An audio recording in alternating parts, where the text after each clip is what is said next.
Good morning, guys. Happy Monday. Ayan, so today is Monday, back to school days. Pasok na naman mga estudyante. So ako, yung bunso ko, graduating na bukas. Graduate na siya bukas, so hindi na tayo magba-back to school. Pero meron silang ngayon, pupunta siya sa school, sa Baste. Meron silang misa, meron silang mass. Hindi ko lang alam kung ano yung tungkol sa mass nila. Parang tapos na yung nila Baccalaureate mass, parang tapos na. Iba na 'to, ibang mass na 'to. Pero nagpa-plancha siya sa akin na isusuot niya na long sleeve. Meron daw silang mass ngayon. So, ayun. So, punta muna tayo dito sa resort, guys, ha. Silipin natin kasi umulan ng umulan kagabi. Ang lakas. Kaya i-check natin kung ano na nangyari sa pool. Kasi pag ganyan nag-uulan, ang hirap maglinis ng pool. Ang hirap talaga pag nag-uulan, guys. Okay naman, namang malinaw lang naman. Okay pa rin. Malinaw ang pool. Ayos.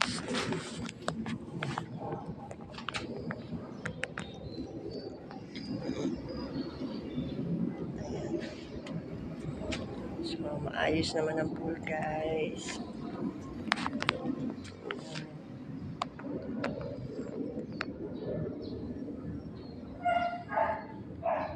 So, check natin ang mga bagay-bagay. Okay naman, nabubuhay mga halaman ko. Nagtanim ako ng mga halaman ko doon. Nagtusok-tusok ako. Ayun. Yan ang mga tinusok-tusok ko na halaman para medyo nakakalbo kasi doon. Kasi yung ibang renti, dito dumadaan. Dito tumatapak papunta dito sa jacuzzi. Ayan. Kaya dati nang may mga halaman siya na wala siya. Kasi yung mga renti, ang ginagawa dito dumadaan papunta sa jacuzzi. Samantalang dito naman ang daan sa kabila. Dapat dito ang daan ayan. Ang ginagawa nila, dito sila dumadaan. Kaya mga halaman ko, naaapakan nila at namamatay. So, nawala yung mga halaman dyan. Nakalbo na. Pero at least yung mga halaman dati nilagay ko, medyo nabubuhay siya. Ito. Pakita ko sa inyo. Ito. Meron siyang ayun, no? Meron na siyang dalawa, bumabalik. Tapos may isa dun. Ayun, no? Ayun, dalawa, oh. Ito, meron, no? Ayun, yan. Buti. Ito yung mga halaman dati. Ang dami niyan dyan. Ang dami niyan dyan. Nakaano yan dyan. Namatay siya. Kasi inaapakan nung mga renti. Which is wrong. Hindi naman doon nadaan dapat. Kaya tayo. Check tayo ng mga bagay-bagay. Ayan. Ito naman yung halaman dito. Okay lang. Malaki na rin siya. Kaya lang, sobrang ng init, nasusunog. Ayan, namamatay. Namumulaklak na to, guys, Ayan, Nagkaroon na to ng bulaklak nung nakaraan. Kaya lang sa sobrang, bumabagsak. Ayan, Ayan, bumabagsak siyang ganun. So, tanggalin na lang natin kasi patay na Ayun, bunutin na lang natin. Yan yan yung pinakabulaklak. Namumulaklak siya. Pero dahil nga, sa sobrang init ng araw ng mga nakaraan, namatay siya. So, tanggalin na natin. Tapos, ito tingnan mo, sira, Sira na yung halaman, Sobrang, init.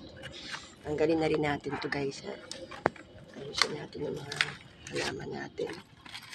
Tanggalin natin yung mga dapat tanggalin. Natin ang area.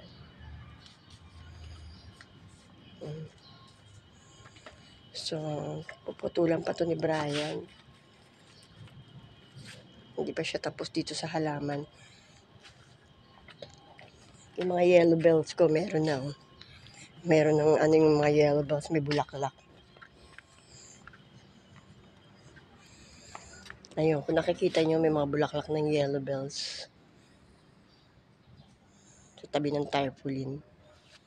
Tsaka yung kalachuchi ba yun? Ayun meron ng bulaklak ulit. Etong kalachuchi sa likod ko, wala pang bulaklak. Pero yun, may namumulaklak. Noong nakaraan, namulaklak to Ayan o, ito kalachuchi yan. Ngayon wala siyang bulaklak. Yung maliit doon ang merong bulaklak. Ayun kung natatanaw nyo. So wala ngayon si Brian, day off niya. Bukas siya papasok. Kaya kahapon, nag-vacuum na kami ng pool. Para at least, di ba, maglinis siya kahit wala si Brian. Nag-vacuum na kami para nga ngayon hindi siya madumi. Kahit umulan siya kagabi, tignan mo, clear na clear pa rin siya kahit umulan siya kagabi, di ba guys? Ayun. So, ayan yung ganap natin ngayong umaga. Tapos, marami tayong gagawin ngayon sa work. Kasamahan ko rin sa school yung pamangkin ko, yung anak ng kapatid ko na nasa Hungary, si Jasper. Sinamahan ko siya mag-enroll nung nakaraan sa Stanley Point. Ngayon, sabi niya, ihahatid ko raw siya sa first day of school. Hindi niya kasi alam kung saan siyang room. At saka, kumbaga, transfer siya. Nag-transfer siya sa Stanley Point from CNHS. Kasi nga doon, parang nabubuli siya, guys. Kaya para iiwas natin yung bata sa mga nambubuli, nilipat namin siya sa Stanley Point. So, first day of school, ihahatid ko siya doon. Dadalhin ko siya kung saan room, hanapin namin yung room niya. And then, mga next day, yung lolo niya na maghahatid sa kanya sa school. Papakita ko lang sa kanya kung saan yung room niya, kung sino ang teacher niya, kung saan yung mga kantin, para at least alam niya, hindi siya maliligaw. Tinanong ko naman siya kung gusto niya ihatid ko siya, oo daw. So, ayun, mamaya, bago mag-9, kaya kailangan bago mag-9, naihatid ko na siya, makaayos na ako. Kaya, ayan guys, so, tignan nyo, oh. Ayan, itong ano natin, no? Marami na rin bulaklak, oh. Diba? Pinaputulan ko rin kay Brian to, eh. Ayan. Ayan pa. Pinaputulan ko kay Brian yung mga halaman kasi hindi dapat masyadong malago. Ayun. Okay na okay siya. Doon sa taas galing din kami doon kahapon. Ayun. Chinek namin, pati dito sa mga rooms. Sa taas, ayan, may mga rooms yan. So, chinek namin. Nalaglag na naman tong tarpaulin ko. Kami ako na nga lang ikakabit, guys. So, ayan. Ayan sa pool. At kahapon, naglaba ako kahapon. Ayan mga nilaban ko. Pinasok ko dun sa garahe. Ayun, nilipat ko dun sa garahe. Kung nakikita nyo, ayun. Ayun yung garahe. Nilipat ko yung mga sinampay. Sinampay ng anak ko. Naglaba ako bago yung anak kong lalaki, yung bunso, ang nagsampay. Pinasampay ko sa kanya. Sabi niya, Ma, maglalaba ka ba? Sabi ko, oo. Sabi niya, sige. Palalaban ko yung bedsheet ko. Okay, sabi niya, ako na rin ang magsasampay. So, ayun, sinampay ni bunso. Kaya okay naman. Ayun. Ma-prepare na tayo ng pagpasok sa trabaho, guys, ha? Medyo, oras na. Maganda muna tayo ng ibabaon ko. Magbabaon ako na kung ano yung meron dito, ha, guys? Samahan niyo pa rin ako.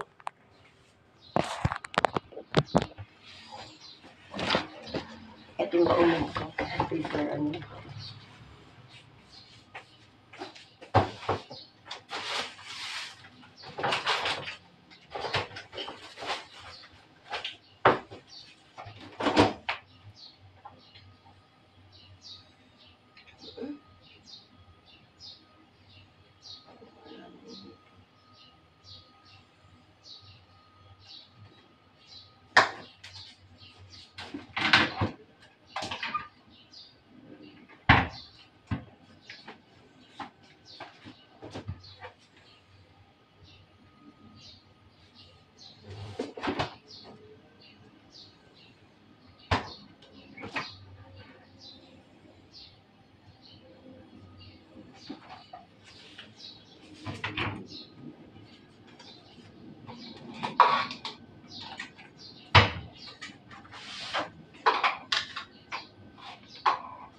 tubig.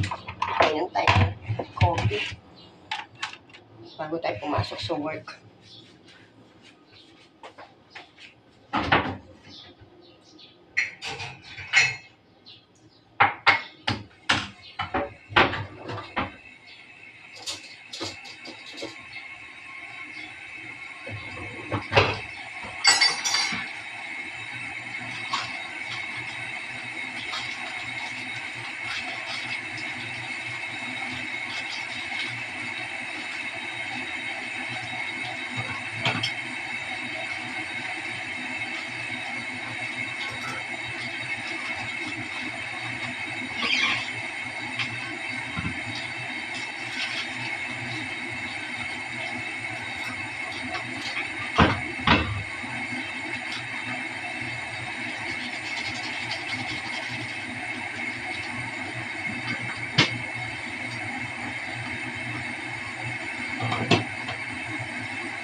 Ayun, meron bago pala ako mag-almusal, may titignan muna tayo guys.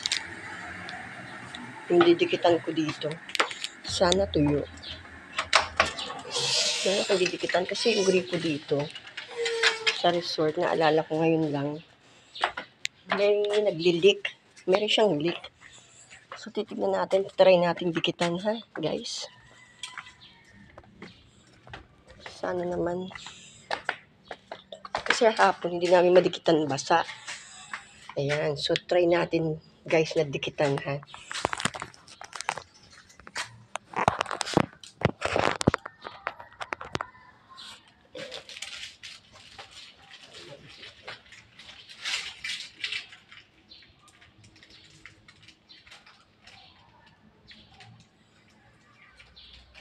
So, nagmana po guys. Sana dinikit. Yan, lambot naman ito. Gusto na panood kong video, kaya ako binili. Parang ang maganda siya dikit. At dito, parang ang lambot-lambot. Diba? Kasi iba. Kaya kailangan mo na ganito. Ayan. Didikit kaya ito. Try natin guys ha. Tingnan natin kung didikit.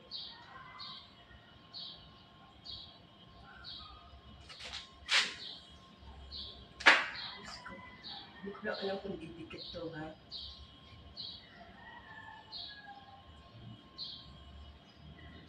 Walang alam kung didikit. Let's try.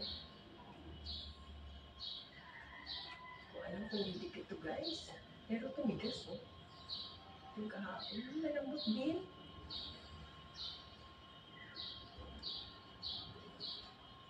Alam kung didikit to.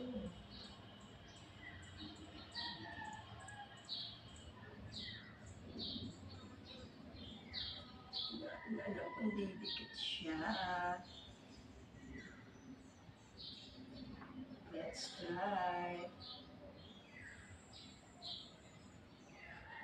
Parang hindi pantay ah. Hindi ako pwede maging tubero guys. Hindi ako pwede maging tubero. Hindi siya pantay. Hindi ako pwede maging tubero. Pero malay mo pwede na tuloy. Ano talaga.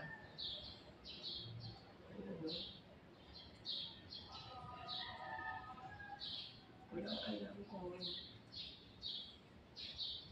okay ito.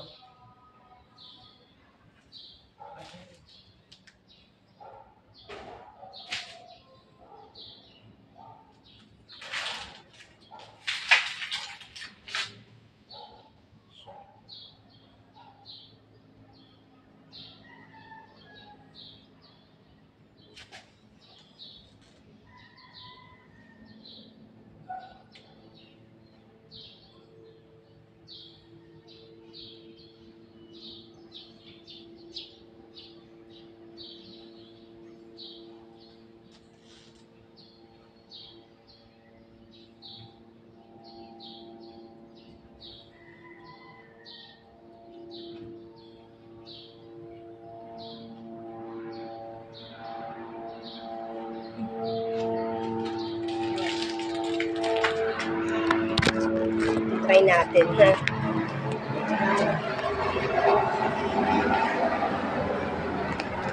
Try lang. Hindi ko alam kung titigas yun kasi hindi mo tayo gamit ng pool ngayon eh. So, hintayin natin siya kung gagana siyang titigas siya tapos mawawala yung leak. Hindi ko sure pero sana gumana siya. Mawala yung leak. Kasi talagang tumatagas maigi yung guys, yung tubig. Sayang naman, di ba? So, ayun. So, halika na. Mag-breakfast tayo.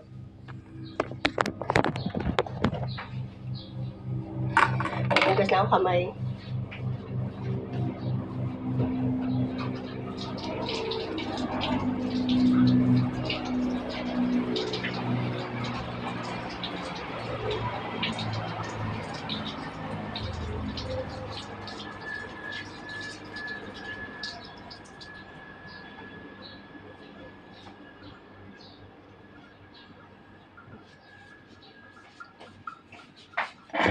Ito, mainit na tubig.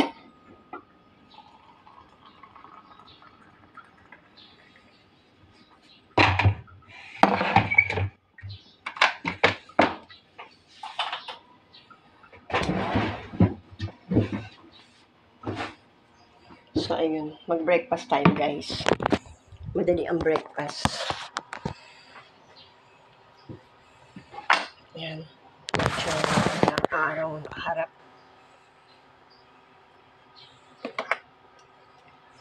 Breakfast tayo, guys.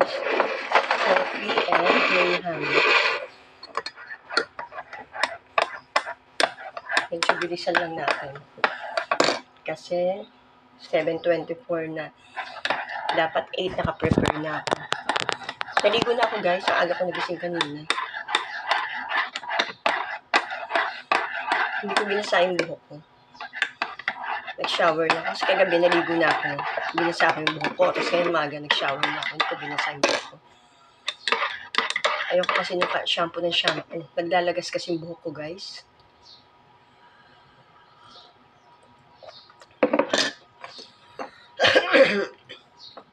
Mag-graham tayo ulit. Harap.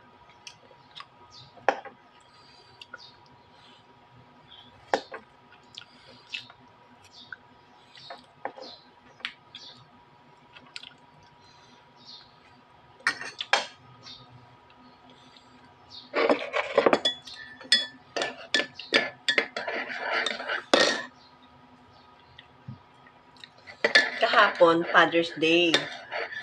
Father's Day siya, guys. So, hindi kami lumabas. Wala kaming ganap. First time na Father's Day na hindi kami lumabas. Kasi yung asawa ko malungkot. Father's Day malungkot siya.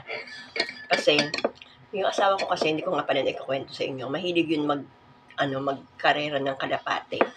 Sumali sa mga, may tawag dun.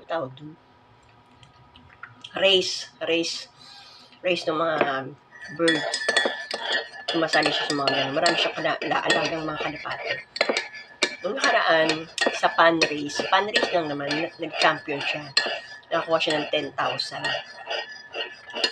Ngayon, syempre siya, contender daw siya. Pang overall, pang number 3 siya. Kalapate niya pang number 3. So, kahapon, nung kalapate niya, inano niya yun ni-race niya nung Friday, dinala nila sa Kabiasnan. Doon nang dinala para isali. Tapos Sunday ang datingan. Kahapon Sunday, nag-antay siya. Hindi dumating yung kalapate niya. Hanggang ngayon wala pa. Hindi ko lang alam kung nakauwi na ngayon. May isang dumating pero cut off na. Lahat pa naman ng race sinalihan niya. Kung yung dumating, ang laki sana ng panalo ng mga nasa 100,000. Pero hindi dumating yung mga kalapate niya, guys. Yung mag-asawa na, yung contender niya, si Salamat, kung tawagin niya, kalapate niya si Salamat, hindi dumating. Bago pa yun, yung kalapate niyang yun, nilaban niya pa rin kahit naglulugon. Yung tawag sila, naglulugon, yung nalalagas yung balahibo, yung pakpak. Naglulugon yun, nagkataon. Kung kailan pan race, tsaka naglagas yung balahibo, naglulugon. Pero ganun pa man, dahil sinali niya na, pinalipad niya pa rin. At yun naman, saka swerte naman dahil kahit naglagun yung kalapati niya, naglugon, nanalo. Pero dito lang kasi yung malapit lang yung pinagdalhan. Saan ba dinala yung kalapati na yun? Pero ngayon, itong race na to, yung champion, ang layo, Catanduanes, guys, tawid dagat. Diba? Kaya yung kalapati hindi nakauwi. May bagyo pa. Ayun. Iilan lang nakapagpauwi. Yun lang. Sa kasamang palad, hindi siya nakapagpauwi. So, yun. Malungkot na malungkot siya. Hanggang ngayong umaga, iniisip niya, nag-PM siya sa akin, Ma, malungkot talaga ako. Sabi ko, walang magagawa. Ganun talaga. Sabi ko, marami pang chance. Sumali ulit siya. Kung uuwi yung kalapati niya, pagpasalamat niya pa rin. At least kasi, magandang breed yung kalapati niya. May mga mamahalin silang breed. Yung kaibigan niya si Ayan, mamahalin talaga yung mga breed. Kung saan galing kalapati. Sa Greece. Kita niyo, may mga kalapating galing pa sa Greece. Magkano pamasahe papunta dito, di ba? So, magagandang breed yung kalapati nila. Kaya, ayun, lungkot na lungkot siya at hinayang na hinayang. Sana raw may pera kami pang graduation. Sabi ko, okay naman. Ganun talaga ang magagawa kung talagang hindi siya para sa'yo talaga. Marami pang pagkakataon, sabi ko, sumali ka na lang ulit. So, yun. Nakwento ko lang. Kasi habang nawa naman ako, ang lungkot-lungkot, Father's Day, malungkot.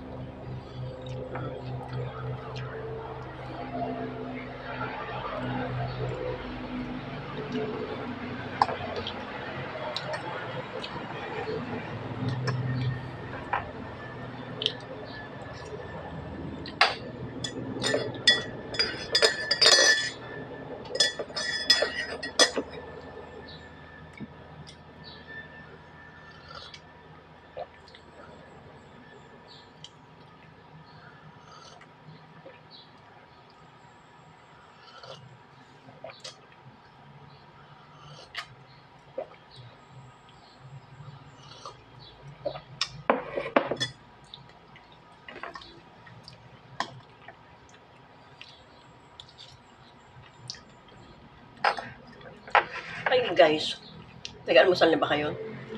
Wala akong piniprepare na pagtanghalian. Darating si Dana, yung helper ko dito sa bahay. Magsasaingin ko na siya, bibili na lang ako ng lutong ulam. Hindi pa kasi ako nakakapamalengke. So, bukas na lang ako magluluto. Hindi. Magluluto ba ako? Graduation ng anak ko. Pero hapon pa yung graduation, so mag-out na lang kami for dinner.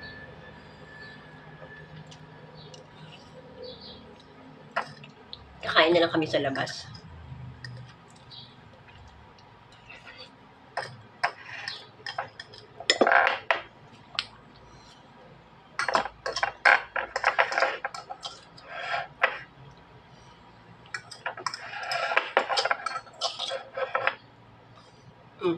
Sarap.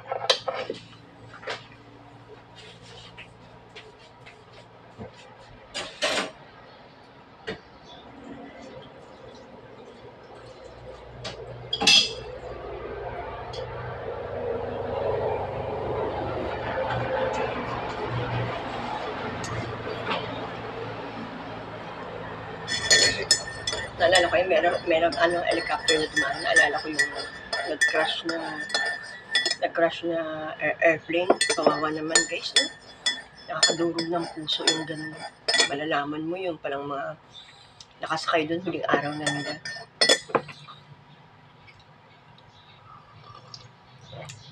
Nakakatakot tuloy sumakay na aeroplano ngayon.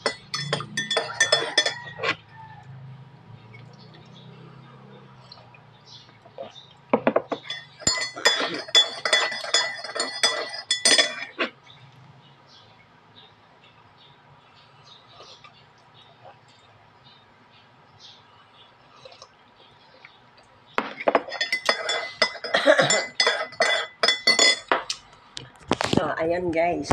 Yan na muna ang ating for today's video. Busy tayo ngayong Monday guys. Marami tayong gagawin. So, yan na lang muna yung mabibigay ko sa inyo. Bukas ulit guys. Thank you for always watching. Please subscribe. Ingat po kayo lagi. God bless all. God bless us all, guys. Busy muna tayo mamaya. Magagaan na tayo. Tulad ng sabi ko sa inyo, pagkasamahan ko yung pamangkin ko sa school. So, dyan na muna kayo mag-prepare tayo ng pagbibihis ha at pag-aasikaso ngayong araw. Pagpasok na maaga kasi Monday. Thank you guys for always watching. God bless us all. Ingat kayo.